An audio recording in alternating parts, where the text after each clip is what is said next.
નમસ્કાર દર્શક મિત્રો, તુફાન એસબી ન્યૂઝ સાથે હું છું આપની સાથે પાયલ બામભણિયા। તો જોઈએ આજના મહત્વના સમાચારમાં। ખેડા જિલ્લાના એસપી દ્વારા 200 રૂપિયા લેવાની સૂચના આપનાર એએસઆઈ નિલેશ પાટીલ તેમજ રૂપિયા લેનાર લોકરક્ષક રાહુલભાઈ બંનેને તાત્કાલિક અસરથી સસ્પેન્ડ કરી દેવાયા છે।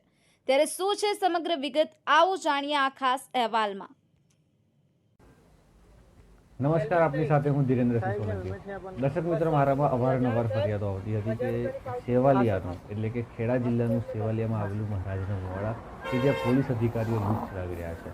મેં કીધું ખેડામાં આવું ન થાય। અમે ત્યાં જઈને તપાસ કરી। અમે 2 થી 3 કલાક ત્યાં નજર રાખી તો માલુમ પડ્યું કે પોલીસ અધિકારીઓ હકીકતમાં પૈસા લેતા હતા। એ લોકો જે વાહન ચાલકો હોય છે એમને ઊભા રાખીને 100 રૂપિયા, 150 રૂપિયા, 200 રૂપિયા લેતા હતા। અમે પછી એક આઈડિયા વિચાર્યો।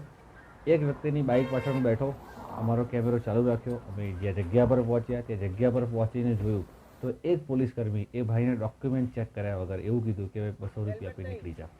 1000 રૂપિયાની પાવતી છે, તારા પાસે હેલ્મેટ નથી, 200 રૂપિયા આપી નીકળી જા। પેલા વ્યક્તિએ 200 રૂપિયા આપી એનો અમને વાંધો નથી, પણ એ પોલીસકર્મી જે 200 રૂપિયા લીધા એ સરકારના ચોપડે લખાશે ખરા? એ પૈસા પોલીસકર્મીના ખિસ્સામાં જશે કે પછી હપ્તા ચાલે છે કે પછી કઈ રીતની સિસ્ટમ છે એ સમજવી જરૂરી છે।